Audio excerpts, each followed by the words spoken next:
భవాని లోకాల నేలే ఓంకార రూపమమ్మా తల్లి నీ మహిమల్ని చూపవమ్మా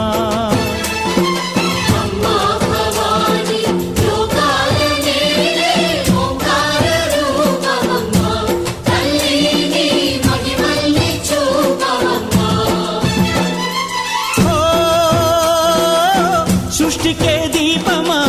శక్తికే మూలమా సింహరథమే నీదమ్మా అమ్మ దుర్గమ్మ భక్తులను దీవించుమా